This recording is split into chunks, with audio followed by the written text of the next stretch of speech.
It's once again that time of the year. Christmas is right around the corner, and the year is coming to a close, and man, what an easy year it's been. No inter-universal travel, no lightsaber duels, just 24 glorious fits of whining. Hopefully next year's gonna be no different. Well, to celebrate the holidays, I invited over some friends to help me talk about this bad boy. This here is a Nintendo Switch, Nintendo's 7th home console, currently their only console on the market, and their best-selling home console of all time. That seems weird at first. I mean, it seems like everybody had a Wii. Uncles around the world saw Wii Sports Bowling and thought, oh my gosh, virtual bowling, where's my credit card? But as you dive into the system, it really becomes more apparent how over 130 million of these guys have been sold. Cause idiots like me have bought 3. I jumped on the Switch wagon pretty late back in 2021, but shut the hell up cause I probably own more Switches than you anyways. So this year, let's spend a day talking about this boy. A Switchmas, if you will. And if you won't, well, I will. Anyways, I should probably just wait for my guests. Did some idiot say guests? Dick, it's been so long. Dude, where have you been? Dealing with the White Castle we had last year. Oh, that's fair. It didn't sit well with me either. Oh no, they digested just fine. I just had to burn down a couple of them so no one had to eat that trash. Oh, well, we all have hobbies. Anyways, I brought my cousin if that's cool. Oh yeah, that's cool. You know what they say, the more... The merrier. I was gonna say the more, the closer we are to reaching maximum occupancy, but that works too. Oh, you! Dick, is that your cousin? Oh, Dick. That's the Dick that got me in trouble at the TSA. I didn't mean to. Here's a Joy-Con grip. What am I supposed to do with this? Forgive me. Alright then, so what are we doing here? Talking about the Nintendo Switch. Oh no. What's wrong with that? When this guy gets talking, he really gets talking. And what's wrong with that? It can just get boring with others in the room. Yeah, it doesn't really sound that fun. Okay, never mind. We're not doing this. I need you guys out of here. I can do this on my own. Good. I don't want to spend the day with the guy that got me in trouble at the TSA and tried to apologize to me with a Joy Toy grabber. Coming to you live with some breaking news, we have just found out that for the past 2 weeks, our forecasters have been drunk. Whoa, that's impressive. Because of this, we're finding out just 2 minutes ago that a huge blizzard has hit, with snow piling as high as 6 feet. Let's just say, if you're in a basement, you're f***ed. You gotta be kidding me. For how long? Some may be wondering how long this will last. According to our non-drunk forecasters, the snow should melt in about 12 days, low enough for basement dwellers to return outside again. 12 days? Oh my gosh, that's perfect! What do you mean? We're stuck down here for 12 days? How is that perfect? Because I was planning on talking about 12 different aspects of the Switch. Do you know what that means? We'll play Switch games for 12 days? No, we're going to have 12 days of Switchmas!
So, we're stuck here for 12 days, which is perfect! Let's go over everything Nintendo Switch. And by everything, I mean everything I talk about. Well, if you're such a Switch guy, then surely you could just talk about all 12,500 games on it. Does that include Yoshi's Crafted World? 12,501. Okay, let's be fair. He's one guy. Thank you! So he should be able to handle at least 5,000. Knock off 4,950 and you'd be much closer. Now, there's no better place to start with the Switch than with the console's build-up to release. We're supposed to go see our family tomorrow. And I think it's best to head all the way back Haven't seen him in years, so this year was supposed to be special. and look at Nintendo's whole home console lineage. But no, we gotta be stuck here with everybody want to Switch. And it all started 40 years ago. Nintendo entered the home console space in 1983 with the Famicom, renamed the Nintendo Entertainment System when it made its way to the States in 1985, and it was a huge success. Releasing right after the video game market crashed in 1983, the Nintendo Entertainment System helped bring the video game industry back to what it was prior to the crash. And since it was such a success, they made various follow-up systems: the Super Nintendo Entertainment System, Nintendo 64, and GameCube. These systems became more and more powerful, with so many beloved incredible games coming out on them, but there was an issue. The sales of each console was going down as time went on, with the GameCube selling only 21 million units. This was due to the growing competition within the industry. Sega released the Genesis to combat the NES and SNES, but they floundered after the Genesis, making them irrelevant once the Nintendo 64 entered the picture. But there was another competitor, Sony, with the PlayStation, which sold over 100 million units. And its follow-up system, the PlayStation 2, sold over 150 million units. Not to mention Microsoft also entered the ring with the Xbox in 2001, which didn't do as well as the PlayStation 2, but still outsold the GameCube. During this era, Nintendo learned that if they wanted to survive in this market, they would have to do something the other consoles couldn't even fathom doing. Hey, where's your uncle at? The Nintendo Wii release in 2006 became a sensation. Due to its controller's motion control capability, the Wii hit it off with casual consumers with a low price point and incredibly easy to understand games like Wii Sports, Wii Play, Wii Fit, while also satisfying hardcore Nintendo fans with bombastic titles like Super Mario Galaxy, Twilight Princess, and Metroid Prime 3. This led the Wii to sell over 100 million units, but it also backfired in a way. The Wii was simply a fad, a product that everyone needed because everyone had to have a Wii. Many casual consumers got a Wii, played Wii Sports, maybe got another game or two as well, but many consumers also quickly moved on from the Wii, especially since this era also saw the rise of smartphones, which also had games. But since the Wii was such a success, Nintendo tried to keep a hold of that market with their next console, the Wii U. But this completely backfired. The Wii U was a tragic flop due to a gimmick that didn't resonate with consumers, poor advertising of it, and games that just didn't really turn casual consumers' heads. The Wii U had some absolutely phenomenal games, but Nintendo just failed to make it look appealing, which led to it selling only 13 million units, which is pathetic. By 2013, Nintendo could tell the Wii U wasn't going to work out, so they planned to enter the mobile space with some smartphone games based on their properties, along with making in new systems. And internally, of course, Nintendo was worrying that their next console would be a make it or break it deal for them. And Well, I love it when a multi-billion-dollar company makes even more money. Welcome to capitalism. with their next system, Nintendo went back to the mentality they had with the Wii. They needed to have a gimmick that appealed to everyone, one that'd be hard for other companies to replicate, one that combined the success of their handheld systems with their home consoles. Oh, look at that, it's a Nintendo Switch. They wanted to make a console that would allow players to play their games both at home and on the go. Of course, Nintendo has had portable systems in the past, but they have never been up to snuff with their home console counterparts, which hasn't been an issue. But with their next system, Nintendo wanted to bring their rich and deep games you'd usually find on home consoles on the go. Nintendo took a lot of feedback to heart when it came to developing the Switch. Some wanted smaller Wii remotes, boom, choking hazard. Others liked the Wii U gamepad and liked being able to play games right on it, but didn't like it being tethered to the console. So Nintendo combined all of that together, and this is what happened. Man, only the system's codename was made up of 2 letters. Oh, do I have news for you. In March of 2015, while also announcing mobile games based on their franchises would be made, they also announced they were working on a new system, codenamed the NX. Oh, come on. It should have been called the HF. Nintendo made Mario. Give them a break. And that was it. They said they would unveil the system in 2016, so see you then. Here's Mario Tennis Ultra Smash to hold you over. In April of 2016, Nintendo announced they were looking at a March 2017 launch for the system, and it only seemed natural that Nintendo would reveal the new system at E3 2016. Yeah, Nintendo didn't show anything about the system at E3. Miyamoto later stated that they didn't reveal it because they didn't want other companies to copy it before they release it.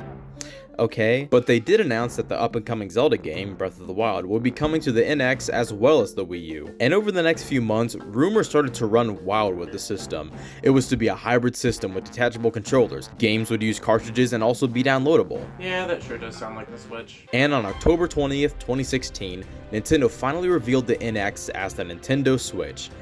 It was a hybrid console with detachable controllers that would allow you to play your games both at home on a TV and on the go, right on a tablet-looking device that could be taken right out of a docking station. Many games were shown running on the system, like Breath of the Wild, Skyrim, Mario Kart 8, NBA 2K, a 3D Mario, and Splatoon. Right out of the gate, the Switch seemed so damn promising, with not just big new Nintendo games, but also solid third-party support.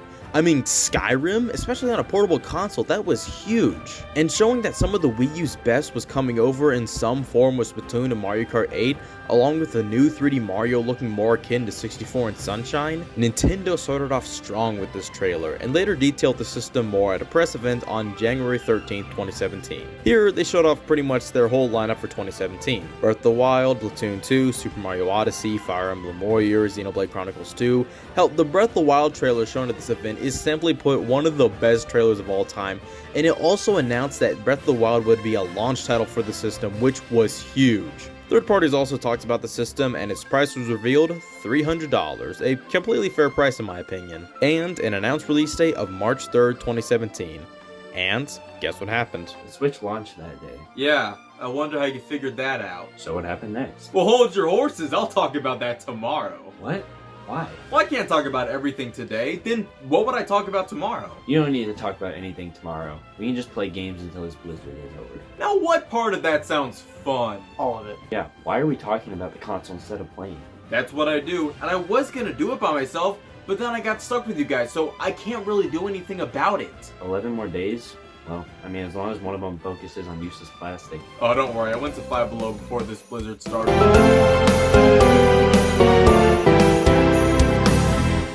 Alright guys, ready to finally dig into one of these systems? Oh yeah, let's see what this is all about. Ooh, I can't wait to hear about computer chips and plastic. This here is a run-of-the-mill, everyday, no-nonsense about it Nintendo Switch, costing a smooth $300, but this specifically is, to my knowledge, the third box design for this. You see, when the system launched in 2017, it came in a white box. In 2019, they released a new model that was the exact same but with better battery life in a red box. And I'm not sure if this has better battery life than that, but this one's box is the same as the later variations box, the Switch OLED. It makes sense for the OLED, as this is a vertically oriented box design, but this looks fine from any angle until you open it up. Thanks. Here are our main components, the Switch console and the controllers, the Joy-Cons. This whole top part lifts up to reveal the dock, HDMI cord, and AC adapter, along with the Joy-Con grip and rails. So let's dive into each one of these things. First off, the console itself. Remind you of anything? A Nintendo Switch. A cutting board. It's a tablet. This is the console. It's a fucking tablet. All the Switch's power is in this bad boy, which is really impressive. I mean, the games that this can run, this is a $300 tablet from 2017, and it can run big games like Mortal Kombat 1.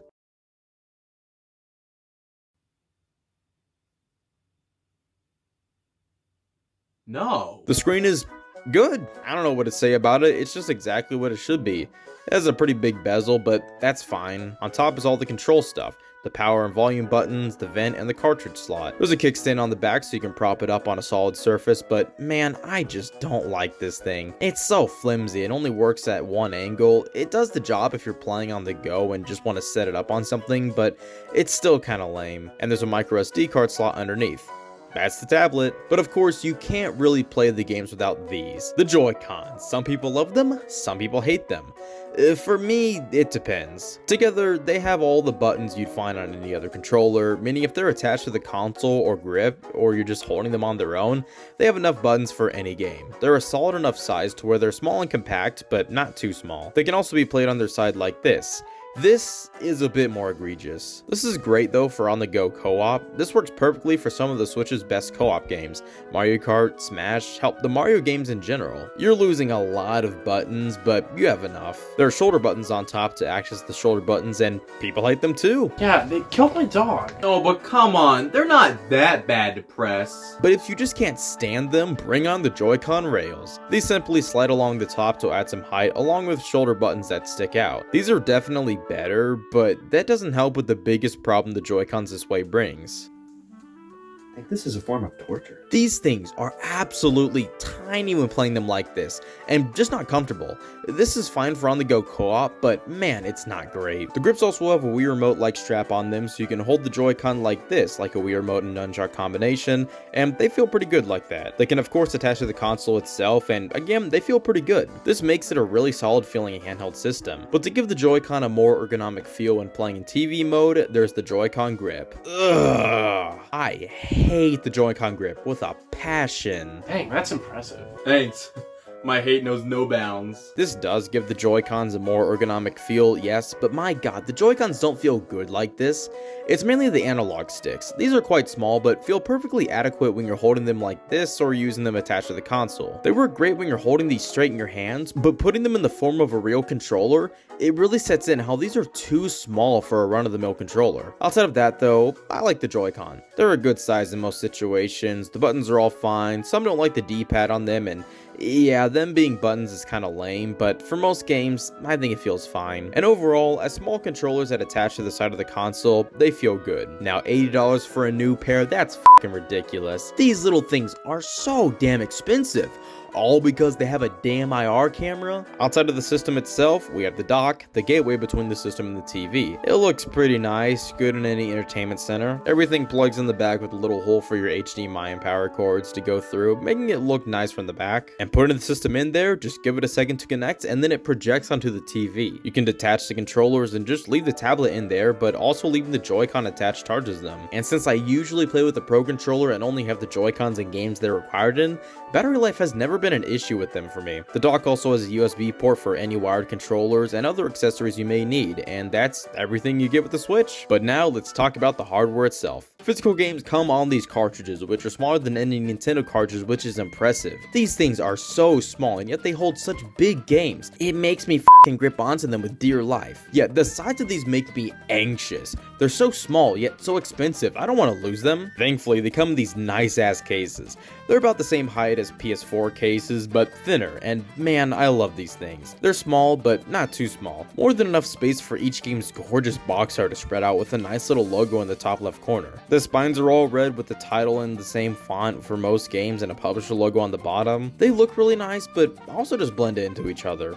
It's really hard to see what each game is from my couch, as opposed to, say, the PS4 games. Turning on the system, we reach the lock screen. I mean, it's not locked, we just have to press the button a few times and we're good. And some news will appear on the left. I never use this. Once on the home page, I'm bored. Well, I'm not. White is awesome. the home page is kind of boring. The Switch doesn't have special themes or menu music. There's satisfying sounds when it's hovering over games and whatnot, but no music, which makes this menu pretty soulless. On this home page, you have your 12 most recently played software in the middle. Going all the way to the right, you can go to a separate menu that will show you all your software. You can filter and sort them, and add them to folders called groups here. This wasn't added until 2022. Overall though, it's cool to see all your software. I usually sort it alphabetically, but you can also sort by most played, which is neat. I love seeing that I played New Super Mario Bros. U Deluxe more than WarioWare Move It, and everybody wants to Switch more than both of those. You're disgusting. Back to the home menu, in the top left you can check out your users, which will show you your playtime. Oh, that's cool. In increments of 5 hours. Well, at least we can see them.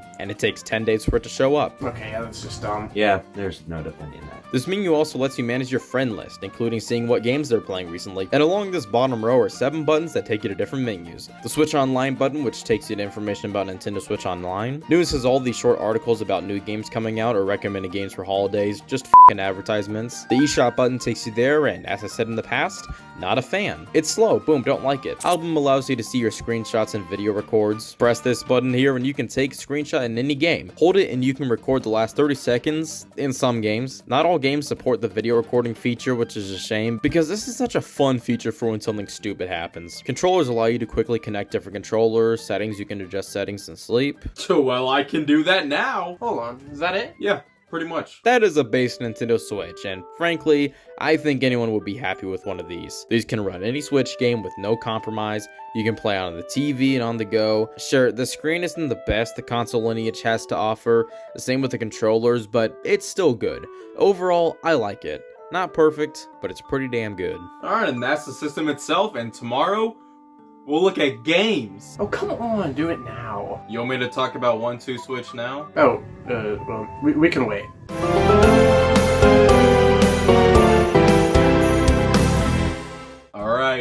boys in. How are we doing? I got hungry, so I tried eating one of these, but it tasted bad, and now I'm still hungry. Yeah, they do that. Dick? I just want to see games at this point. Well, good news. We're looking at some today. But, like, I want to see Skylanders. Oh man, do I have good news for you. A console is nothing without games to play on it, so of course when a console launches, you need some games to launch with. And the Nintendo Switch had 13 launch titles, 5 releasing physically and a bunch of eShop games. So let's go over each of these, starting with, what the hell else would I start with? The Legend of Zelda Breath of the Wild. This wasn't the first time a Nintendo console launched with a Zelda game, but this doesn't take away from how special this was. Breath of the Wild will go down as one of the best launch titles.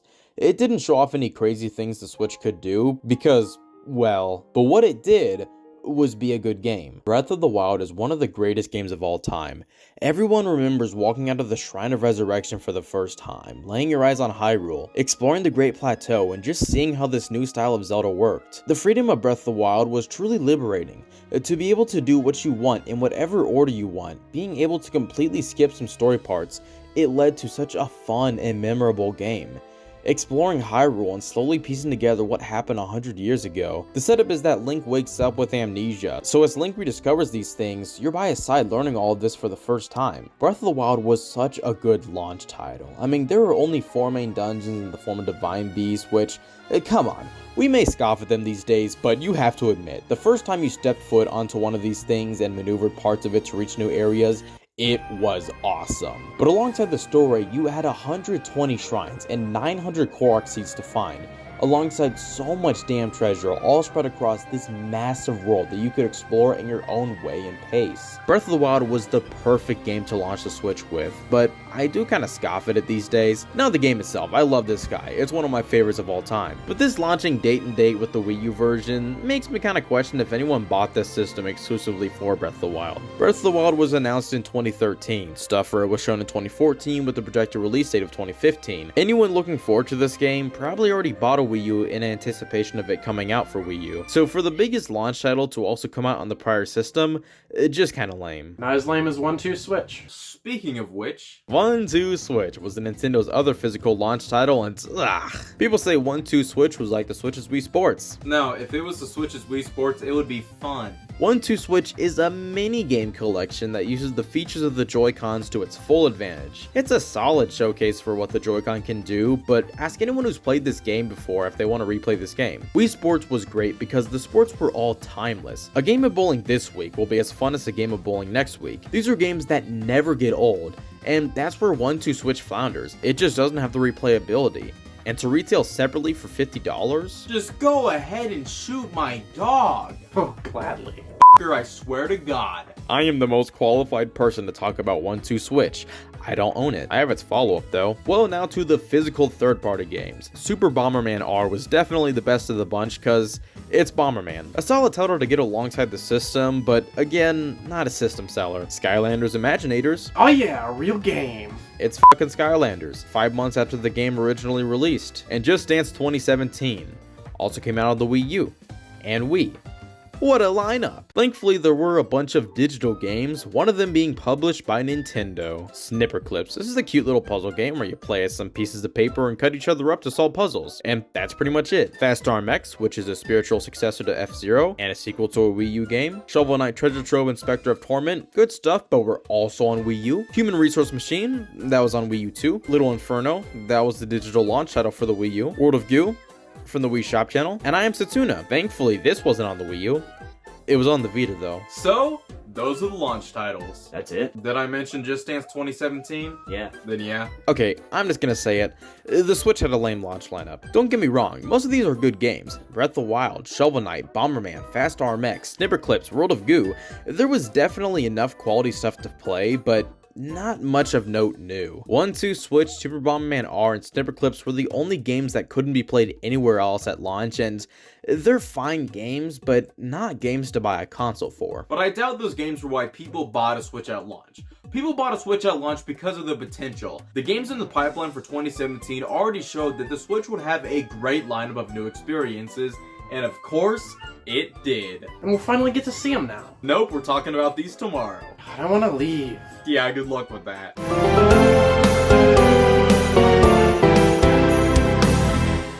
Well guys, today is the day. It's about damn time. I've just been waiting for you to complain about everybody 1-2 Switch. Who's gonna tell him? We've gone through the Switch's launch titles, but now let's go through Nintendo's other efforts for the system, specifically their original titles for Switch, not remasters. Of course, not all these games are developed by Nintendo, but I mainly just want to look at the new titles Nintendo published for the system. And naturally, we have to start off with Mario and his slew of games, starting with Super Mario Odyssey. Oh my god. Super Mario Odyssey was my favorite Switch game until the incident, but still, this is my second favorite Switch game. Super Mario Odyssey is just simple fun. The main campaign is incredibly short, but I do not care. It's just so fun to rip through it in an afternoon. I love exploring the kingdoms, finding all the moons. This game went back to the 3D Mario structure found in 64 and Sunshine, and don't get me wrong, I adore Galaxy and 3D World, but my god, this is how I prefer Mario. Mario feels buttery smooth. Cappy allows for so much fancy traversal and creativity with platforming. Super Mario Odyssey is, in my opinion, the peak of Mario. Galaxy may have something to say about that, but Galaxy doesn't have New Donk City, so take that. Doesn't this have multiplayer? Yeah, it does. Oh, cool. So you can play as Mario and Luigi. Now, player 2 plays as a hat. What? One of the Switch's best. Now, included with the Switch port of Super Mario 3D World, a port of the Wii U original, a new experience was included: Bowser's Fury. I've already gone in depth on this game, so I'll make this quick, but man, is this good for a side game in a Wii U port. Bowser's Fury takes pretty much everything 3D Mario was up to that point and combines it. You explore one large world with so many little secrets to find, but also have various areas that are like 3D World stages with 64 and Sunshine like challenges. Combine that with the Fury Bowser mechanic, every now and then Fury Bowser awakens and wreaks havoc. Bowser's Fury is such a good, fun little experience. It's damn short, but damn good. And of course, the wonderful wonder. See what I did there? I did. Very clever. Thanks. Yeah, I love alliteration. What? No, that wasn't it. Nah, I get it. Thank you. I never said it was good. Super Mario Bros. Wonder is the first original 2D Mario platformer in 11 years, and man is it good. The core game is incredible. The level designs, the world themes, they take the Mario stereotypes but add something new to them. This game takes place in the Flower Kingdom instead of the Mushroom Kingdom, and they do a great job setting them apart. And that's just the core game, but everything around it is incredible. The Wonderflower effects are so wacky and fun. They always left a huge ass smile on my face. The badges give the gang a lot of fun abilities, and speaking of the gang, look at this character roster, and each character is filled to the brim with charm. All of their animations are so full of life and make the new Super Mario Bros. Animations look so lifeless and cheap. I wouldn't say Mario Wonder is one of the greatest games of all time, but I would say it's one of the best 2D platformers and Mario games of all time. I absolutely adore it, and it's one I know it won't be long until I replay. Well, that's fine, I guess. I just wish I could play a Mario level with a crotch in it. Oh, do I have news for you. Super Mario Maker 2 is a successor to Super Mario Maker on Wii U, and it's okay. It's a good game, but in my opinion, it just doesn't add enough to really seem like a huge step forward. Like, yeah, they added a lot, but in terms of new game themes, they only added one. I enjoyed my time with Mario Maker 2, but it wasn't a long time. Making levels really isn't that fun. It feels clunky with the controller, and in handheld mode, it works better, but I prefer to see it on a big screen. Not a bad game, but one that I hope will get a sequel that adds a lot more and is a better experience whether you're making levels or playing them. Those are the Mario platformers, but of course, Mario is a man of many spin-offs, so let's jump on over to those. Paper Mario: The Origami King. I've already talked about this, so in short, I like it. This is the only Paper Mario game I've played, and I'm still flirting with the idea of playing the original. Hey, gorgeous. How are you For doing? the third time this week, I am not the idea of playing Paper Mario. I'm the 911 dispatcher. Please hang up. No, you hang up. Alright then, we're sending officers to your current Oh, location. I like The Origami King. I don't doubt some of the older ones are better, but I wouldn't say that this is a bad game. The battles can get pretty repetitive, but besides that, I don't know, I just really like this one. So what about sports? So the Mario sports games on Switch? Mario Tennis Aces, Mario Golf Super Rush, and Mario Strikers Battle League. Their core gameplay looks fine, but they clearly have an obscene lack of content. Like, that's gross, censor that. These were all $60 releases with very little to do outside of just playing the sport and a shitty attempt at a single player campaign. Not only that, but they seem to severely lack the Mario theming the older titles had. Again, I'm sure these are okay games, but in my eyes, not at all worth $60, so I'm saying the fuck away. Now, a really interesting spinoff is Mario Plus Rabbids. There was Kingdom Battle in 2017 and a sequel, Sparks of Hope, in 2022. These are strategy RPGs made by Ubisoft, which, fuck me, right? But I've heard they're not bad. And of course, Super Mario Party. Ew. The Wii U and 3DS generation was an era of bad Mario Party, but Super Mario Party seems to have been a step in the right direction. Far from the quality of the Nintendo 64 and GameCube era, but definitely an improvement from the 3DS and Wii U entries. There was another Mario Party game on Switch, but that used old boards and minigames, so I'll consider that a remaster, thank you. So those are all the Mario spin-offs, but his friends also had spin-offs too. Luigi's Mansion 3, oh man, I need this one. I also need to play the first two. Luigi's Mansion 3 looks gorgeous, and just a good game in general. Princess Peach has an original game coming in 2024, but who cares when WarioWare got some entries? Get It Together and Move It. I love WarioWare, but I passed on Get It Together because it just didn't take advantage of the Switch's features outside of multiplayer. The core gameplay is something that frankly could have been done on any system WarioWare has appeared on, but thankfully Move It did take advantage of the Joy-Cons. Move It has you hold the Joy-Cons like this and make various poses to beat microgames. It's a short but damn fun game, and is in my opinion an incredible showcase of the Joy-Con and their potential. And Yoshi. Yeah, that's what I said. Yoshi's Crafted World. Sure, this seems like a completely serviceable Yoshi game, but I don't know, man. I haven't played it, so I don't really have anything to say. Well, those are all the Mario games and spin-offs. Now let's move on to other franchises like Zelda. I've already talked about Breath of the Wild, but of course it got a sequel, Tears of the Kingdom. This game. I love Tears of the Kingdom. It's one of my favorites of all time, but I'm no longer in the honeymoon phase with it, so I'm more critical of it. Mainly how similar it is to Breath of the Wild. But still, the things it add really helps it stand out. The depths, the new abilities, the 3 Sky Islands, and overall just being able to re-explore this Hyrule again is a blast.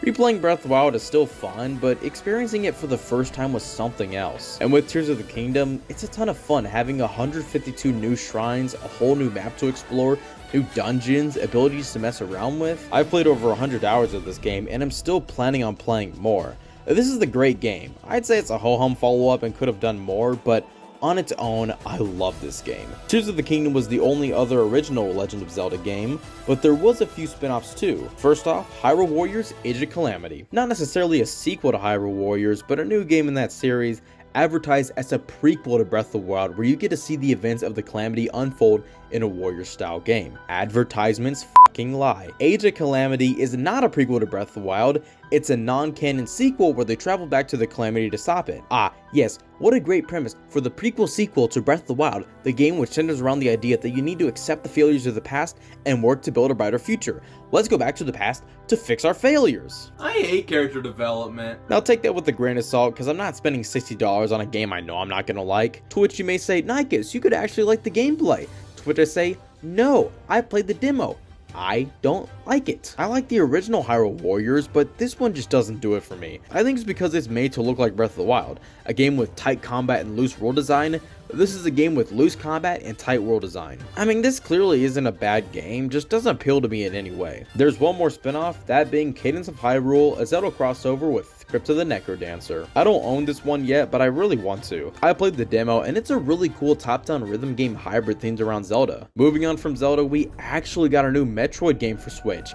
Metroid Dread. Metroid Dread is simply impeccable. It nails everything that made the prior games good. The atmosphere, the world design, the addictingly smooth movement. Metroid Dread is clearly an incredible game. I've only played around an hour to 3 hours of it, but from what I've played, Damn, that's what you call a good video game. Kirby time. Kirby had a bunch of little eShop games, but I want to focus on the 2 original ones. First off, Kirby Star Allies. I played the demo, and Kirby Star Allies isn't bad. It's just bland and boring. It doesn't do anything new or all that interesting. It's a fine game, but not one I'm interested in paying $60 for. Now, one I was interested in paying $60 for is Kirby and the Forgotten Land, the first mainline 3D Kirby game. I do own it, but I've only played the demo. Cheapskate. I literally own a copy. Cheapskate. This is good. It plays exactly how Kirby should play in 3D. It's just so good.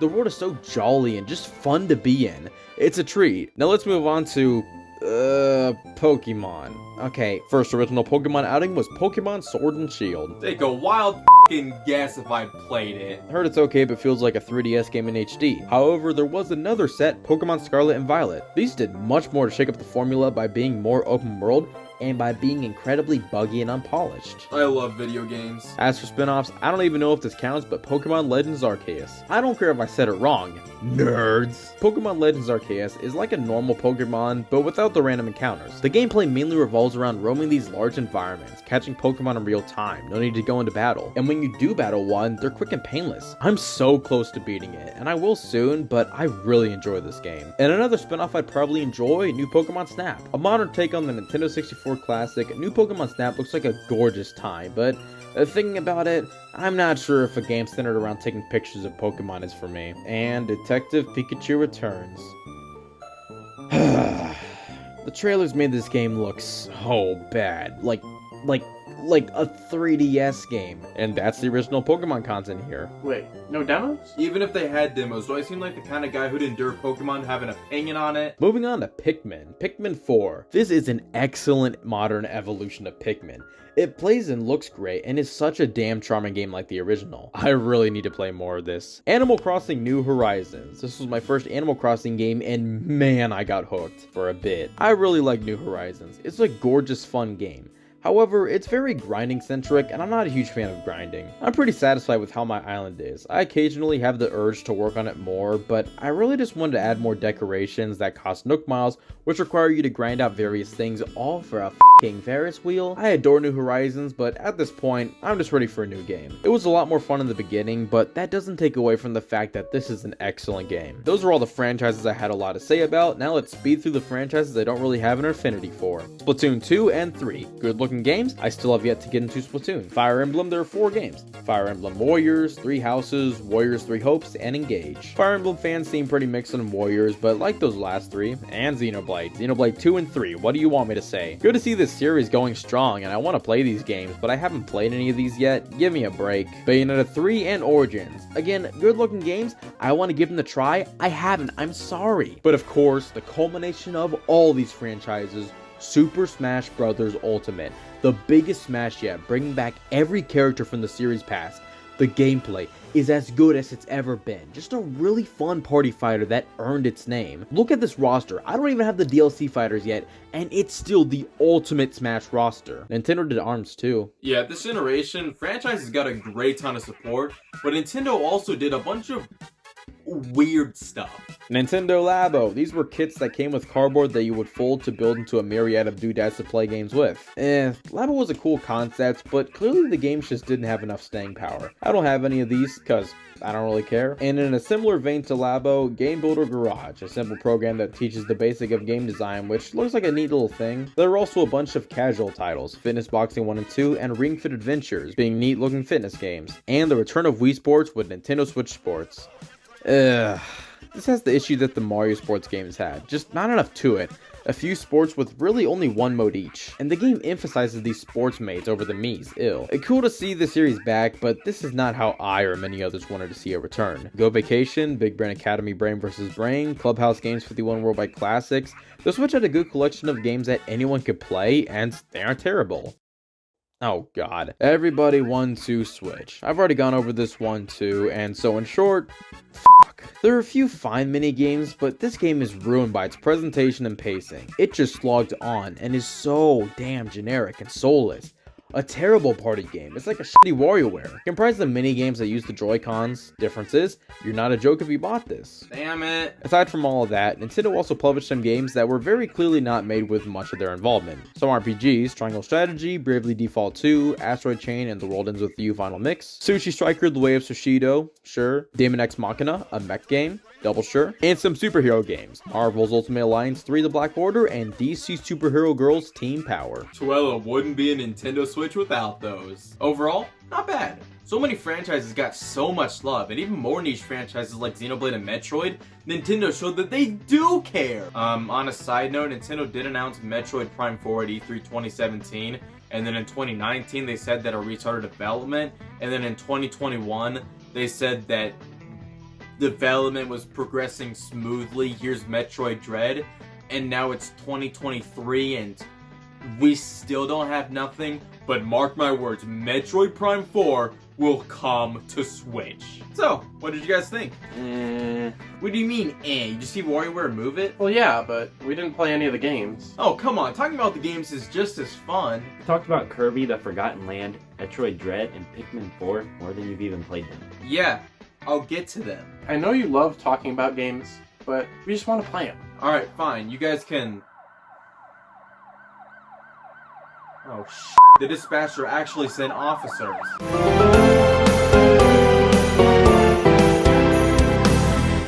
Alright, thank you, officers. I'll behave from now on. Call me. Alright, now that that's all over, can't we just play some games now? No, we don't have time. We still have a week. And I still have yet to talk about the Switch Lite. Alright, fine. But can you find a way to talk about Pac-Man? Oh, well, that's not an issue. Nintendo Switch Online is Nintendo's paid online service. There are two tiers, regular Nintendo Switch Online, along with the Nintendo Switch Online Plus expansion pack. Let's go over the history of the service and everything you get for subscribing to it. Nintendo Switch Online was introduced in 2018, with a subscription being $20 a year. There are 5 main benefits of a subscription. First, of course, online play. Some people say that Nintendo's online is bad, but I don't know, I've never really had issues with it. Access to apps that allow you to play various games from Nintendo's prior systems, pretty much the replacement for Nintendo's Virtual Console. Save Data Cloud, which lets you back up your save data and makes playing across multiple systems much easier. Special offers, which include special demos, Battle Royale games, and some special products. And missions and rewards. You can get My Nintendo Platinum points for doing whatever. The service has become a lot more robust and featured over time, but at launch, it was incredibly barren. The only retro console available at launch was NES. These apps are very akin to, say, streaming services, where you just have a selection of games, and when you find one you want to play, you just play it. I quite like having these apps. Virtual Console NES games would cost $5, which is too f***ing much for f***ing Super Mario Bros. I know not everyone is for it, but I quite like it. The emulation is stellar, it looks gorgeous and crisp. You have rewinding and save states, pretty simple emulation, but for NES games, you really don't need much. For me, these are just, I'm bored one night and I want to dick around with some NES games. The main killer with these apps though are that the games are drip fed. They're updated every so often, so you have to sometimes wait months just for something of quality to be added. You could also buy some NES controllers that connect to the system like this. That's so stupid, I love it. Not for $60. And that was Nintendo Switch Online in 2018. You could play Mario Kart 8 Deluxe online, play some NES games, $20 a year, that's gross. Paying $20 a year for that? I'd rather pay $20 a year just to get kicked in the face. Then pay up, go. Wait, I was just kidding. That's what I thought. Thankfully, some more value made its way over in early 2019 with Tetris 99, a Tetris Battle Royale. You play Tetris against 99 other players. As you clear rows, you send them to other players to move their boards closer to the top. It's such an addictive Battle Royale. I enjoy around a Fortnite every now and then, but so much of that just consists of...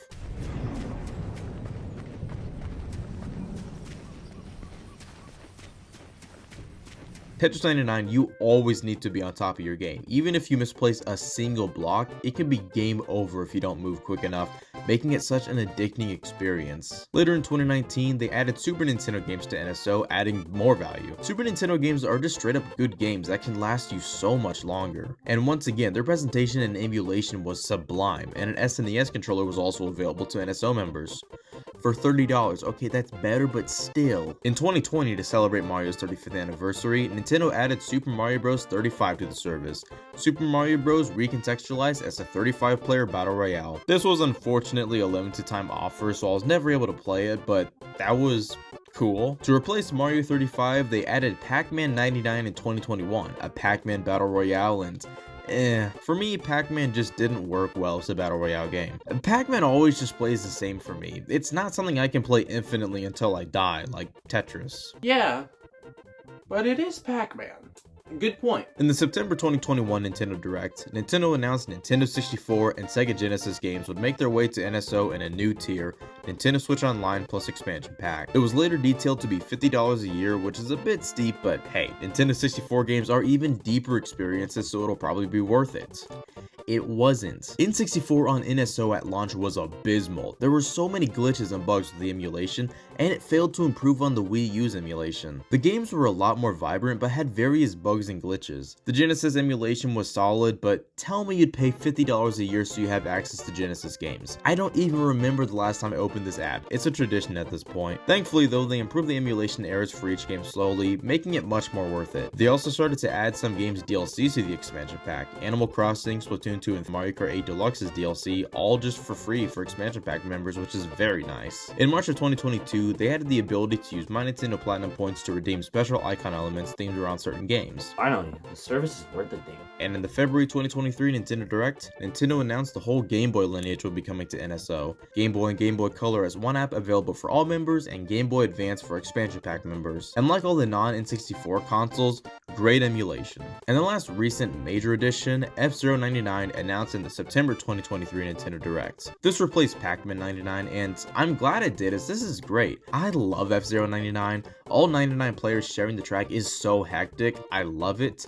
Although it's not perfect. It's not last man standing, it's first across the finish line on the final lap, which is lame. The Grand Prix where you play 3 courses or so are a lot more fun, but overall, this is such a fun battle royale game that I hope doesn't get the Pac-Man 99 treatment. And that's Nintendo Switch Online. The value is subjective to most people. It's clear the value is meant to come in with the retro game library. Obviously, not everyone is going to care about it, but for people like me, $50 a year for access to Nintendo history along with some battle royale games, free DLC and online play, I'll fucking take it. It's not a perfect service, but my god is it a lot better than it was in 2018, and the base tier is still the same price. And that's the Nintendo Switch Online.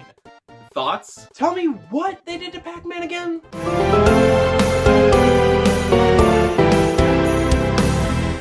Good morning, guys. How are we doing today? Oh, I wish we weren't. I'm getting bored. I want to see blood and guts, but I mean, if we're talking about the Switch, then I know we're not going to get any of that.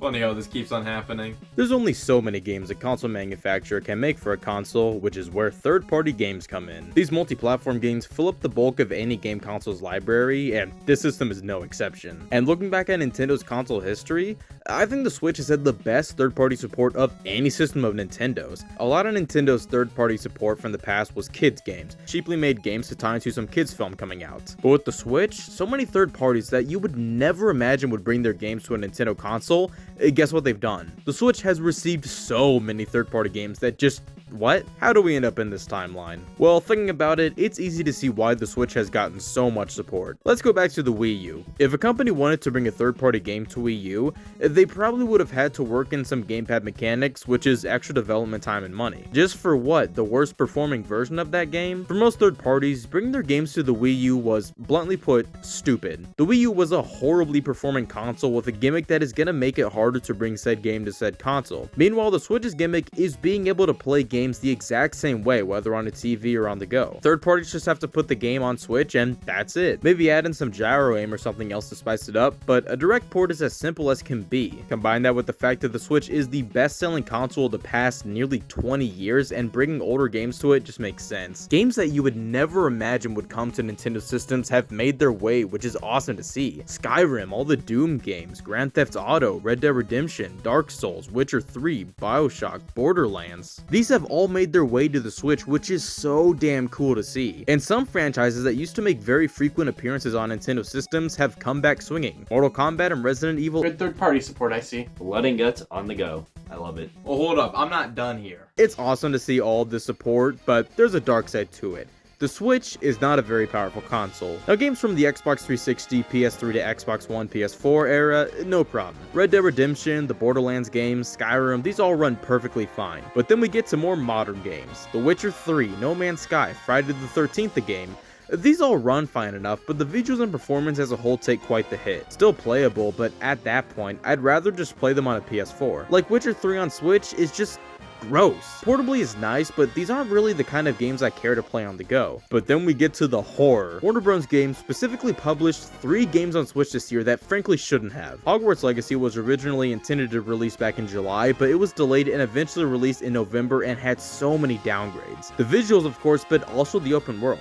You now have mandatory loading screens to travel to some locations and enter some buildings. Again, it seems playable and a miracle they could bring it to Switch, but they could have spent that time and money working on a sequel or something, I don't know, better than this. And Mortal Kombat 1. Holy f***. This is an ugly mess that runs terribly and is an absolute joke. Hogwarts Legacy, I do kinda get why they went through the trouble of porting this, but Mortal Kombat 1? If you care about playing the next Mortal Kombat entry, you probably have a PS5 or Series console. Yeah, it's a couple hundred to upgrade, but if you're a big Mortal Kombat fan, I feel like you'd have one of those systems. If you don't, I am so sorry. And most recently, the Batman Arkham trilogy, which for the most part isn't bad. Asylum and City run perfectly, but it's Arkham Knight that's the troublemaker. This is a PS4 game, and honestly, it runs better than I thought it would, which isn't saying much. Okay, so on foot, it's not bad, but once you get into the Batmobile, oh my god. It is so laggy and stuttery. It's just like, what? Like, I get why they still brought over Arkham Knight, because to bring over Asylum and City just by themselves would have been kind of odd. You may as well try and port over Arkham Knight. And this is okay, but again, if you care about playing the Batman Arkham series, you probably have at least a PS4. Okay, so some games look like garbage. What did you expect? Them to not bring it to a tablet from 2017? Well, at least it can't get worse than that. I hate words. Some companies realize they can't put their games on Switch natively, but they still want their games on Switch, so what do?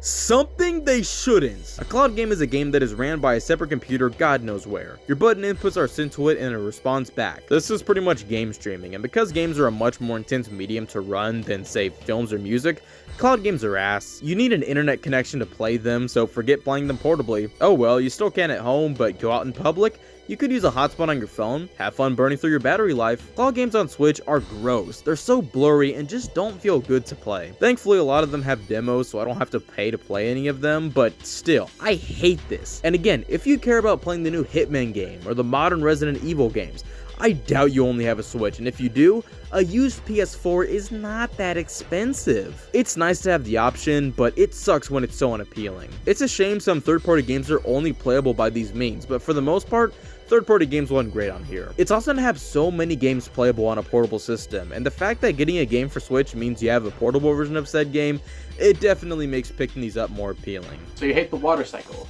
I get it. Happens to the best of us. Yeah. Although thinking about it more, it's kind of like asking a pregnancy test to run Doom. It just can't. Right? Right?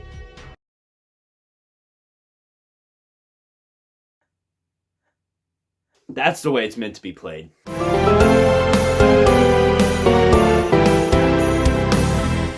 don't know about you guys, but are you guys getting bored by this? Yeah, we were just talking about it. No, I think it's the design. It's definitely not. Oh, if only there was a redesign I could talk about today. Seems like there is. Oh, would you look at that? It's The the Nintendo Switch Lite. This was the first redesign that the Nintendo Switch released. Nintendo has a tradition of redesigning their handhelds to be a budget version by making it smaller and cheaper, and that happened to the Switch with this guy. The Nintendo Switch Lite was released in September of 2019 for $200, a smooth $100 less than a normal Switch. This was my first Switch, a birthday gift from my sister, and I sunk so much time into this thing. I love it. In the box, we get the console, an AC adapter, and that's it. So for $100 more, we could have gotten a bigger console, a set of Joy-Cons, a dock, an HDMI cord, AC adapter, Joy-Con rails, and a Joy-Con grip.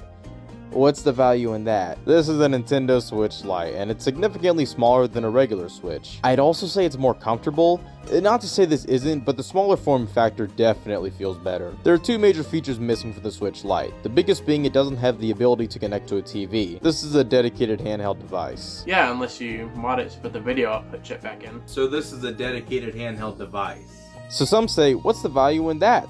Lying to yourself? Yeah, it's kind of hard to defend this. I didn't mind this when I first got it, as I didn't have my own TV yet, but once I got my own TV, this thing became hell. There also aren't detachable Joy-Cons, so if they get drift, you're f***ed. But at least there's a D-pad. This guy has an actual D-pad, and it's leagues better than the Joy-Cons and Pro controllers. The buttons are all white instead of the usual black of the Joy-Cons, which is nice on paper, but annoying in practice. Grime and gunk is so much more obvious on these. I have to clean the system so much more often, which is annoying. The face buttons, though, oh man, are these sublime. They're more mushy as opposed to the clicky buttons of the Joy-Cons, and it just feels so much better to me. Outside of that, the hardware is identical to that of the normal Switch. You can still connect other controllers, which is required for games that require Joy-Cons, but you can still do that, so it doesn't even matter. But if you can afford Joy-Cons, you can probably afford a normal Switch. Well, the Switch Lite's target audience is different. This is a great system for those who don't care about TV play. This is a great system for those who just want to play the new Zelda or the new Pokemon without dropping too much. I understand its place in the market, and I do like it, but considering its price, it's pretty damn unappealing. And also, I think I'm just sick of playing games on here. I mean, I played Tears of the Kingdom on here. Please get the f*** away from me. And that's the Switch Lite. It's a fine version of the Switch, but for the price, Of course I talk shit on it, but it was my primary Switch for 2 years. God, I'm a f***ing joke. Well, after everything that's happened this last week, I've really needed a humbling, so I'll take it.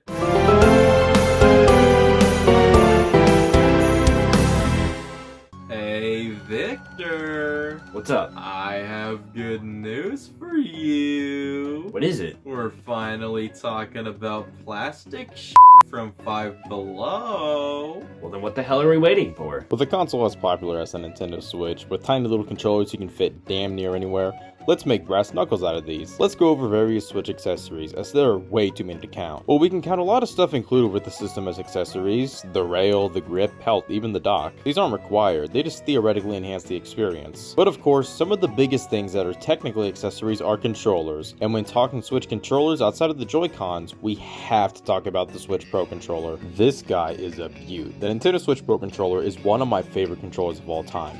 Its layout is akin to the Xbox 360 controller, which is an excellent one, but the sticks and the buttons, they're the perfect size and feel good to use. The grips feel great and the controller just feels so good in the hands. But there is one major issue with this controller: the D-pad. The Pro Controller's D-pad is pretty bad. It looks fine, but if you press down on any direction and wiggle it, it will detect those directions, but not the direction you're pressing, which is pretty much makes this a no-go for 2D platformers. For most games though, it's fine. My only other issue with this controller is its battery life. It feels like I'll go a week without using it, then I'll pick it back up and it's dead. This thing cannot hold a charge for its life. It's usually fine in the moment, but it feels like every time I use it, I have to plug it in. Besides that though, I love this thing, and it's my go-to controller for the system. There are a ton of other controllers for this system, the most popular brand being PowerA. They make cheap controllers that lack amiibo support, HD rumble, and motion support. I've dabbled with them at friends' houses and always just hate them. The Pro Controller is pretty damn pricey at $70, but my god, it feels so much better than these. However, PowerA also does a bunch of novelty controllers, and one I have is their wired GameCube controller. Now, I don't remember the last time I even used an authentic GameCube controller, but this thing feels great. It's such a unique controller design, but with changing around some button mapping, this guy could probably work for any game.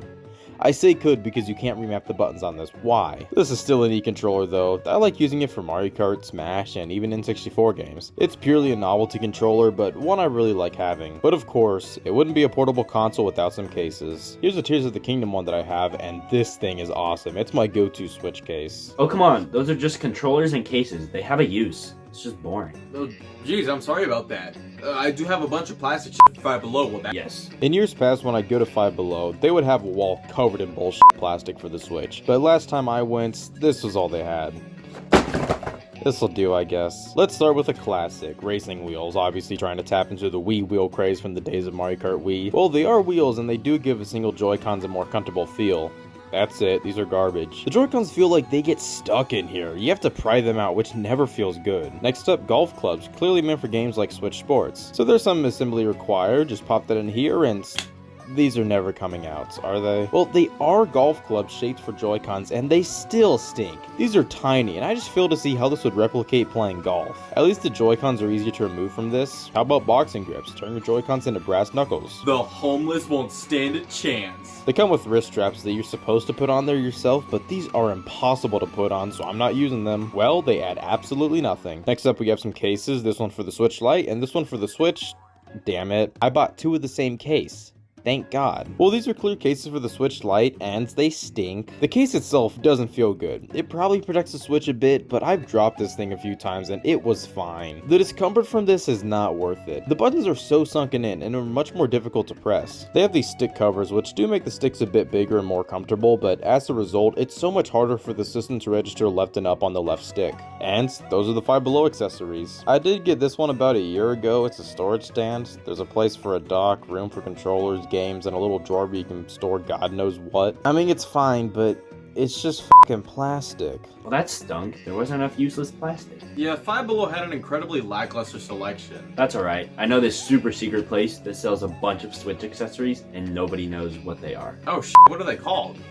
Amazon. How did you discover this place? Amazon has a myriad of these big ol' bundles with a bunch of shit. This is right up my alley. Got a box here, This is the box they shipped it in. There was no tape holding it closed. For all I know, the delivery driver could have opened this and judged me. Oh, well that makes the experience more fun. Okay, so there's a lot to unpack, and there's even more in the case. Alright, well let's start with these. Silicon cases for the entire system. 2 are included. One for the standard Switch, one for the OLED. The standard one feels fine, probably adds more protection, sure. There's a slot in the back so you can use the kickstand still, and it feels fine. So tell me why the Switch OLED has no kickstand slot. So, these are fine, but I don't really care. So, what about more wheels? God, you know exactly what I like. These are smaller than Five Below's offerings, but also better. The Joy-Con fit much better, not too tight, and there's a hole in the back to make it easier to push these out. The shape is weird, and obviously these are just whatever, but whatever. Speaking of whatever, grips for singular Joy-Cons. These snap in easily and look weird without the rails, but look better with them. And this is a much more comfortable feel for singular Joy-Cons, so dare I say, this isn't bad. Next up, a case for multiple Switch cards. This can hold 24 Switch cards and some micro SD cards too, which seems nice at first, but then you try to take them out. They are stuck in there. They feel like they're gonna break. This thing is useless. Love it. Next up, some silicone covers for the Joy-Cons.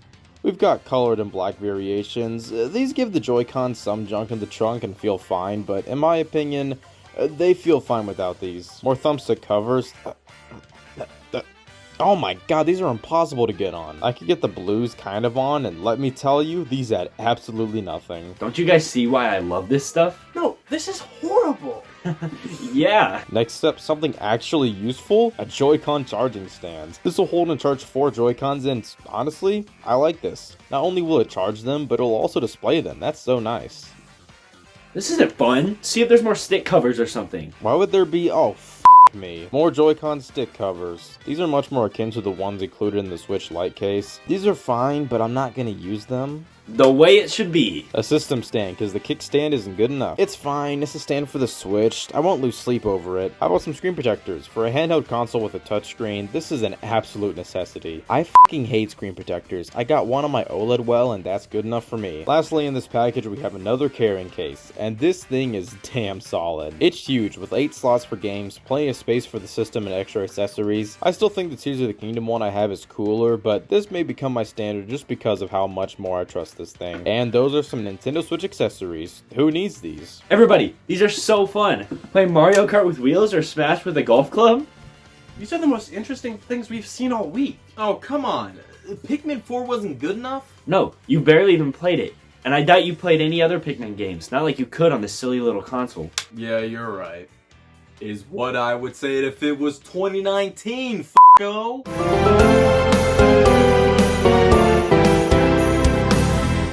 Boom! Pikmin 1 plus 2 and 3 Deluxe. Oh, awesome. And how many of them have you played? And beaten?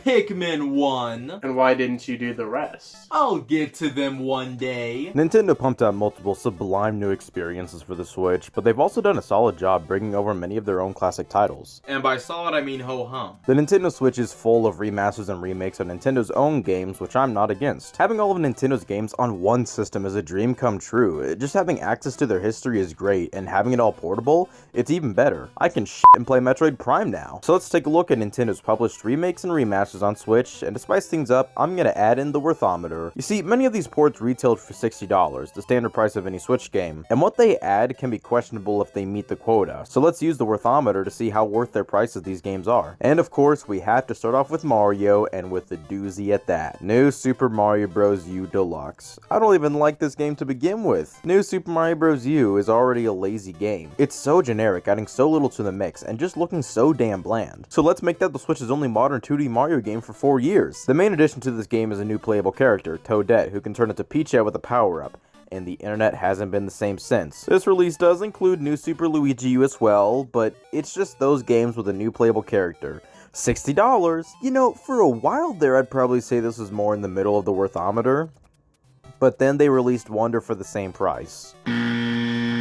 Super Mario 3D All-Stars. This was released in 2020 to celebrate Mario's 35th anniversary. This is a very controversial release. It includes Mario 64, Sunshine and Galaxy, with just a few enhancements each, no extras outside of the game's soundtracks, and was a limited release only being available until March 31st, 2021. Yeah, all that was pretty stupid, But come on, with this you get 3 3D Mario games, and these are great games with a ton to do in them. Acting like this isn't worth $60 is pretty wacky to me. I have plans to go more in depth on this game as a whole in the future, but for now, I'd say it's towards the top of the worthometer. So I see. Pretty much no game is going to end up on the top of the worthometer. Super Mario 3D World plus Bowser's Fury, a remaster of the Wii U original, and man, what a remaster. All the characters move faster, parts that required gamepad use have been modified to no longer do so. Captain Toad levels now have multiplayer, and there's all these other little enhancements piled on top of the fact that this is a great game. It's not one of the best 3D Marios, but it's a really fun one, so to have it with a bunch of improvements and Bowser's Fury... As for more Mario spin-offs, none have done better than Mario Kart 8 Deluxe. This is the Switch's best-selling game, which makes sense. It's Mario Kart. This one's biggest addition was a new battle mode that is leagues better than the originals. Besides that, there were a bunch of smaller changes, but no new tracks until 2022 when they introduced the Booster Course Pass, which over the span of 2 years added 48 more tracks alongside a handful of characters. Earlier on, the tracks were pretty hit or miss, but as the waves went on, the tracks got better, and now that it's out, Mario Kart 8 Deluxe has 96 courses. Granted, with the DLC, it'll still cost $85, but still, it's Mario Kart. Of course, it's f***ing worth it. Mario Party Superstars is the console's only other Mario Party game. It has 5 remastered boards from the Nintendo 64 games and remastered minigames from across the series. So I consider this a remaster, and the best Mario Party game in quite a while. As for its place on the worthometer, it could have used a few more game boards, but I'd still say it's up there. And Super Mario RPG, a remaster of Super Mario RPG Legend of the 7 Stars from the Super Nintendo. I still have yet to pick this one up, but it looks gorgeous. I really like its art style and modern visuals. It's definitely up there on the worthometer. And knowing Mario, we're probably only halfway done with his games. Do you like monkeys? Donkey Kong Country Tropical Freeze. Now this was a controversial one. $60 for a game that launched in 2014 that was $50, later cut down to $20. All that was added was an easy mode. Yeah, it's easy to rag on this one, but people agree that Tropical Freeze is one of the greatest 2D platformers of all time, so I'd say it's closer to the middle of the worthometer. And Captain Toad Treasure Tracker, also changed to account for no Wii U gamepad. $40 for it, I'll give it a pass.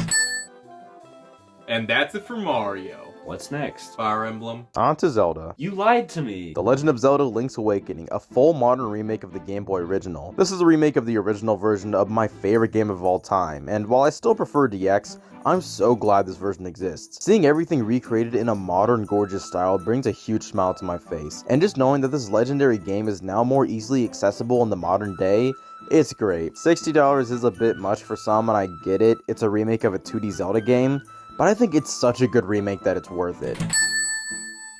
Now Skyward Sword, on the other hand, Still worth it. I'll defend Skyward Sword HD for a couple sentences. A remaster of the Wii original, this one adds optional button controls and various other quality of life features that make it a better experience. The game looks great in HD, and it's a damn fun one. But it's a Wii game from 2011 that launched at $50 and was available digitally on Wii U for $20. Yeah, this is pretty low on the worthometer. It's a great game, but for that price, it's really only a good deal for Zelda fans, which, as much as I wish it was otherwise, isn't everyone. Those were the mainline Zelda remasters. However, Hyrule Warriors also received a definitive edition, and definitive is right. It pretty much took all the content for the Wii U original and 3DS port and combined it to make the definitive Hyrule Warrior experience. Worth it? Sure. Metroid Prime Remastered. This was announced and released on the same day for $40. For a GameCube game. You think that's a good deal? No. I love Metroid Prime, and this is an excellent remaster, but for $40, my god. It's still a great game, but... Kirby Return to Dreamland Deluxe. I have played the demo. Factual reliable, huh? And it's pretty damn good. It also includes a new epilogue, good stuff, but for $60? Pokemon Let's Go Pikachu and Eevee were remakes of Pokemon Yellow, and these don't look that great. They have forced motion control, which is lame, and a visual style that I am not a fan of. Speaking of visual style I'm not a fan of, Brilliant Diamond and Shining Pearl, remakes of the DS games. These just look lame and low budget, which is shocking for the biggest media franchise on the planet. As for spin-offs, there's Pokemon Mystery Dungeon Rescue Team DX. What do you think of that? What do you think I think? And Pokken Tournament. Guess where the worthometer for all of these are? Talking about Pokemon as a non-Pokemon fan sucks. Pikmin time. First game, Pikmin 3 Deluxe in 2020. Haven't played it, but there's supposedly a new prologue and epilogue. Yeah, sure, it's probably kind of worth it. And Pikmin 1 plus 2, much like Metroid Prime Remastered, announced some release on the same day. They could be bought separately for $30 each or for $50 together. And I like this. I've only played Pikmin 1, but it's quite good, and this is a good version of it. Worthometer, do your thing. Now on to a series that I don't have much to say about. Xenoblade Chronicles Definitive Edition. Good to see that here. Bayonetta 2 with Bayonetta 1 included as a download. Just call it Bayonetta 1 plus 2 at that point. Advance Wars 1 plus 2 Reboot Camp. That finally released? Dragon Quest XI's. Not Nintendo, but okay. Live Alive. Not Nintendo, but okay. Miitopia. Why not? And Tokyo Mirage Sessions Sharp FE. Wouldn't be the Switch without it. And those were the Nintendo published remakes and remasters, and overall, a pretty good bunch. It's good to see how much old content Nintendo has brought over to Switch in the definitive form, and the worth of each of these games kind of depends on the consumer, how much they care about the franchise, and just all of that. So while Skyward Sword HD may not be worth $60 to someone, hell, I'd pay $120 for it, bitch. It's still missing a bunch of games, Galaxy 2, the 2 Zelda GameCube games, the other 2 Prime games, Yoshi's Island DS, but we're still getting a couple more next year. We got Luigi's Mansion 2 HD, we got Mario vs. Donkey Kong, we got Paper Mario the Thousand Year Door, but all of those games, and yet Nintendo still won't bring Game Party to Switch? Why?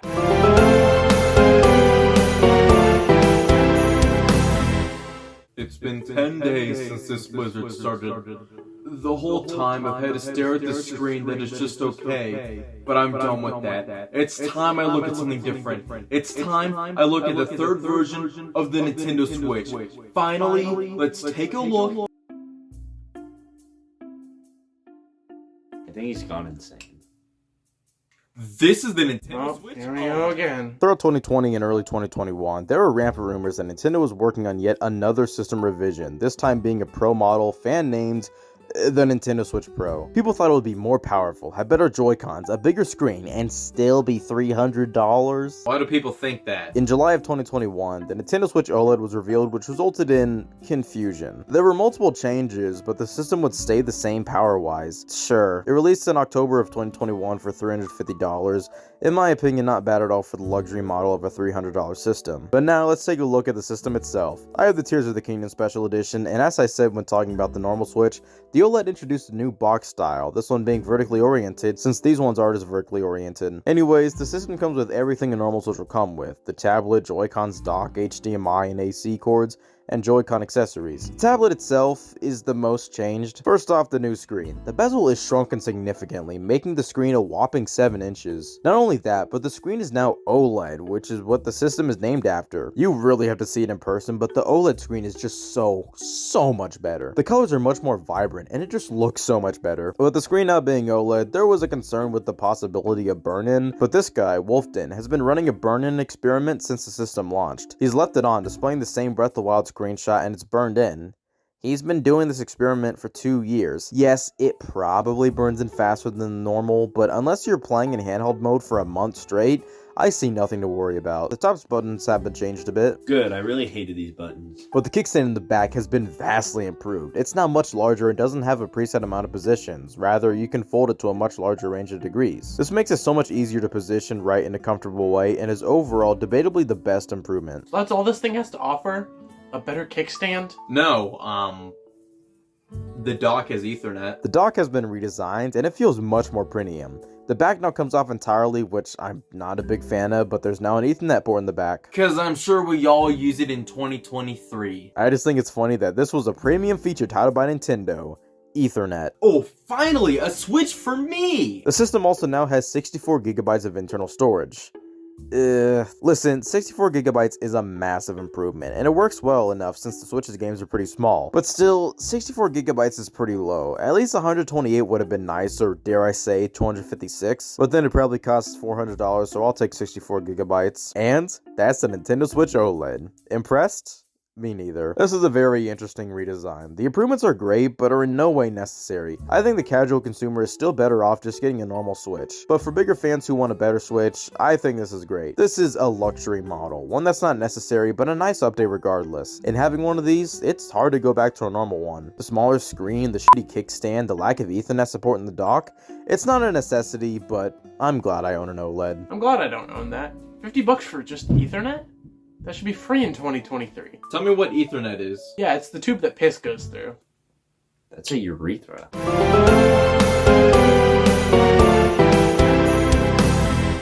Oh guys, we've almost made it. Whoa. But we still have 2 more days. But don't worry, we're talking about special edition Switches today. Special edition systems. I'm not buying a Game Boy Advance unless it's branded by the company who brought us Grand Theft Auto. I need another GBASP. Special edition consoles sure are neat, and the Switch has had a ton of awesome ones, enough to where I think I can talk about these bad boys for a few minutes. Now obviously I can't talk about every single one ever made, so I mainly want to focus on the biggest ones. Starting with the original Switch, things started off a bit slowly here. The Splatoon 2 edition had some Splatoon art on the back of the console. The Mario Odyssey edition is just a normal Switch with red Joy-Cons. Thanks. However, there was this awesome Monster Hunter Double Cross edition with art on the dock. 2018 saw some cool ones, Diablo 3 and Pokemon Let's Go Pikachu and Eevee with art of each of them on the front, which is sick. Did you just say a Pokemon thing is sick? Am I allowed to have opinions? But of course, the crowning jewel is the Super Smash Bros. Ultimate Edition with a sick dock design and lame Joy-Con design. Like, they look cool together, but the right Joy-Con on its own? Who would want this? And this is great and all, but 2018 also saw the creation of the Labo edition. This is awesome, making the Switch look like it's cardboard, but this was a contest exclusive, so I'm never owning it. 2019, however, was pretty lame. There was this awesome Dragon Quest XI edition, exclusive to Japan. I swear to God, I will have this one of these days. And the Disney Soon Soon edition. That's it. I'm getting a Switch. That's all it took? 2020 has the 2 special edition Switches I think of the most. First off, the New Horizons edition. I swear to God, these were everywhere. I've never been a huge fan of the design, to be honest. I just don't think it fits in with the whole dingy basement thing I'm working on. But the other version, oh man, the Fortnite edition comes with V-Bucks? 2021 was the last year the original Switch got some special editions. First off, the Mario edition. Ouch my eyes. I have always been a hater of this version. All the shells are red and the Joy-Con grip and rails are blue, and it just doesn't scream Mario to me. It screams Spider-Man. And another Monster Hunter edition, this one for Monster Hunter Rise. Cool. The Switch Lite only had a few. There's this design for Pokemon Sword and Shield, and a design for Brilliant Diamond and Shining Pearl. Thoughts on these? No, I try to avoid thinking about them. There was also a New Horizons edition made this year. Perfect timing. Now the Switch OLED. Not many, but still some pretty great ones. The Splatoon 3 edition, I mainly like this one for the Joy-Cons. I love the gradient on them so much. The Pokemon Scarlet Violet edition is cool too. Nothing too exciting, but I really like the Joy-Con colors and it's perfect for the game. Do you have an opinion on Pokemon or not? Yeah. And of course, the Tears of the Kingdom edition, which I own, and I love this thing. It's absolutely gorgeous. The dock is so slick, and the Joy-Cons, ooh! The back design is pretty lame, it's just circles, but still, this is a great design. And the Mario Edition OLED, again? This time it's just red with a gray grip. This is so lame. This was released alongside Mario Wonder, and a special edition for Wonder could have been crazy, but nope, how about red? Jeez, man, you good? Yeah, red can just make me mad sometimes. Well, those are the major special edition Switches. There's some really cool ones, but some of them just... why? But hey, they're special editions. Just cool versions to get if you're a fan of a specific franchise, and it's always cool looking at these. Even if you don't have any thoughts about them. There we go. We're done. With looking at special edition Switches? No, with everything I wanted to talk about in general. Oh, really? Yeah. Okay, so, like, today and tomorrow we can actually spend time playing some of these games? No. What? Why? Well, I wasn't planning on it, but I can spend tomorrow talking about my memories with the Switch. Oh, your Switch memories? Yeah, what's wrong with that? Oh, I don't know. It's just you around here. Hey, I was perfectly content doing this alone. I didn't want you guys here, okay? It's my place. I talk about what the hell I want. Why do you need to talk so much? Why can't you just spend some time just actually playing some games? Well, I do, but... We've been here for over a week, and you haven't played a single game for over a damn minute. Okay, I get it. If you want to play some games, I probably have some Xbox 360 games you guys can play. I will take my Switch stuff and go talk about my memories on my own. I don't need you guys. You know what? And take everybody 1-2 Switch while you're at it.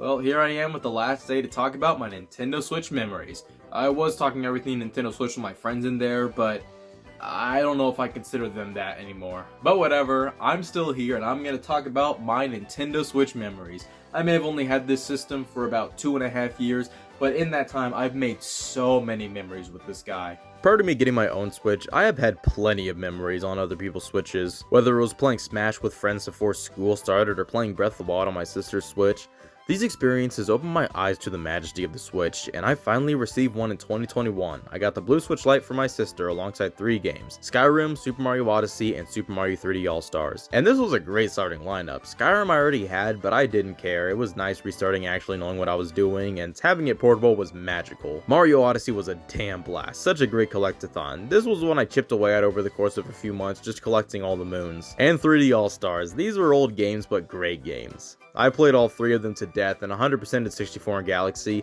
but those damn blue coins in Sunshine are holding me back hard. Those 3 games definitely kept me busy, but it didn't matter because I wanted more. Since I got a new system, I had a free trial of Switch Online, so under that I got the NES and SNES apps and played a ton of those games. I also fell in love with Tetris 99 and Pac-Man 99. Yeah, not for me. But that wasn't all, because I also got Fortnite. Listen, it's a free game and not a bad one at that. Now, do I play it often? What do I look like? Someone who does that? A couple weeks later, I was out shopping with my grandma, who had given me some late birthday money earlier, and with it, I decided to pick up my own copy of Breath of the Wild. Now, I had already beaten it on my sister's Switch, but I still need my own copy, and even though I had already beaten it, I still spent hours finding the shrines, collecting Koroks, and just doing whatever the hell I pleased. This game was just so much fun to run around in. Super Mario 3D World plus Bowser's Fury. My god, what a game. 3D World itself was a blast. I beat it in a matter of days, then immediately went back and got all the green stars and whatnot to unlock Champions Road. And after that, it just became all reliable. Didn't know what to play? Just hop in 3D World and replay every level as every character to get true 100%. And that's just 3D World, because after I first beat Champions Road, I finally dived into Bowser's Fury, and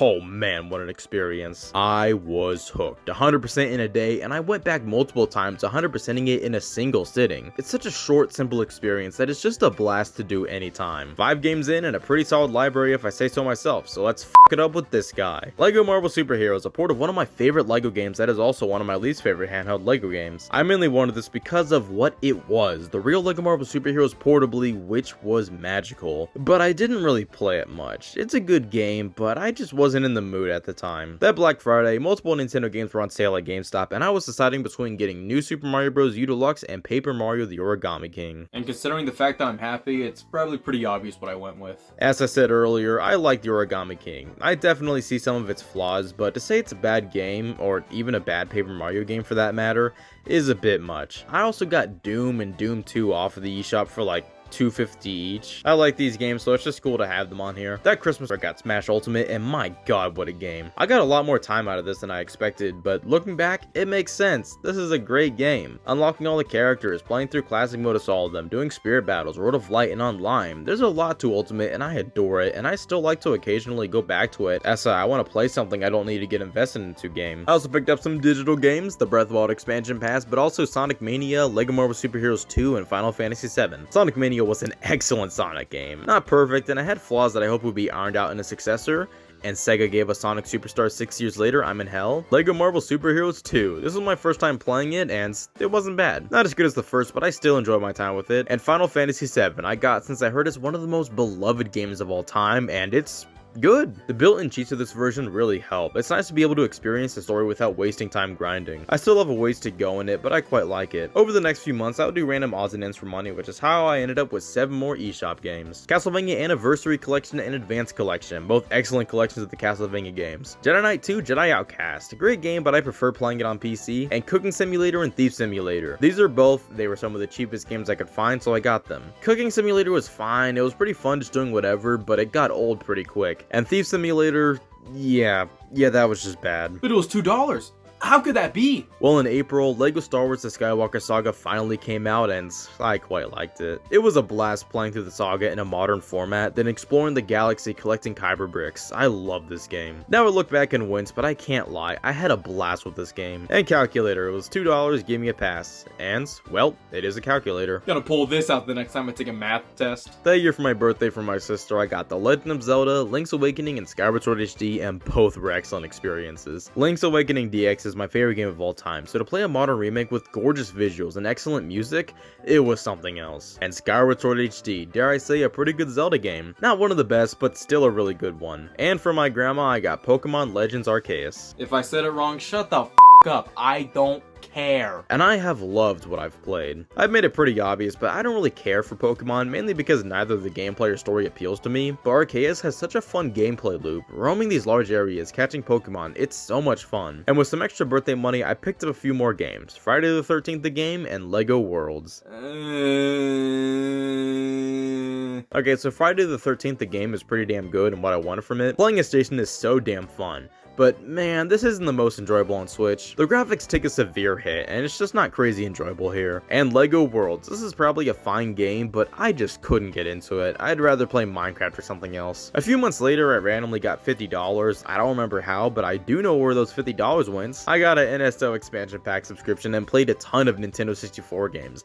Ocarina of Time, Banjo-Kazooie, F-Zero X, Mario Tennis, and later on, GoldenEye. Ho ho ho, what a game. And if I was lying, I'd also say I played the Genesis games too. After a couple more odds and ends, I got LEGO DC Super Villains digitally, and like LEGO Marvel Super Heroes 2, it was good. I wouldn't say these are great games, but they're good for what they are. And for Christmas from my grandma, I received No Man's Sky, and I fell in love. No Man's Sky was such a damn blast. I'm a huge space nut, so to have a game where you just explore space, jump galaxy to galaxy, land on random planets, discover the local wildlife, find a nice planet to build a base on, there's a lot of ways you can approach No Man's Sky, which is what has kept it so fresh for me. And I think that's a good place to wrap it up for now.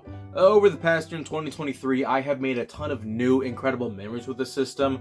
However, I've also gotten so many games with the system in this last year that I've kind of started to lose touch with them. I have much fonder memories back when I'd get a new game every few months, so I had to pick a game that I could get the most out of. Now I get WarioWare Move because I have an hour and a half to spare. But regardless, that is the Nintendo Switch, and if you can't tell, I love this system. The Nintendo Switch wasn't my first Nintendo console, but it was the first Nintendo console where I experienced so many franchises, explored Nintendo history, and I made so many memories with this guy that I will cherish for the rest of my life. It isn't perfect by any means, but considering how much great Nintendo support, new and old, there is on it, along with the fact that everything that comes with the system is portable, it makes it so easy to say that this system is my favorite console of all time. It's not perfect, but if I could only ever have one console for the rest of time, this would be a pretty easy choice for me. And on top of all that, it can bring people together so much easier, which is ironic because it tore me and my friends apart. Or maybe it was I who tore my friends apart.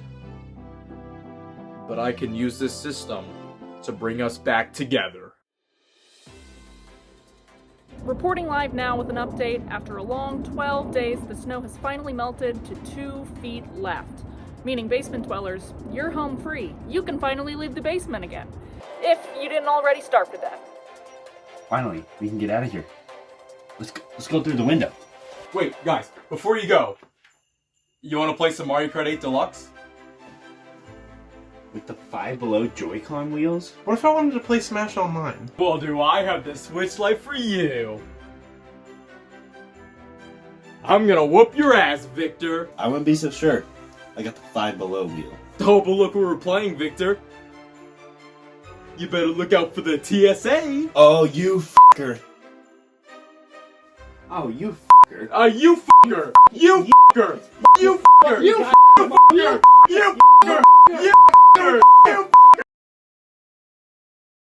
Well, what a 12 days it's been. Talking about the Switch and making memories I will cherish forever. I mean, who knew the TSA was so good at Mario Kart? And man, it wouldn't have been without this console, and it just goes to show that the best consoles aren't necessarily the most powerful consoles or the consoles with the best graphics. Rather, it's about the games and how they can bring everyone together, how much they mean to people, and biggest of all, as some of the greatest consoles.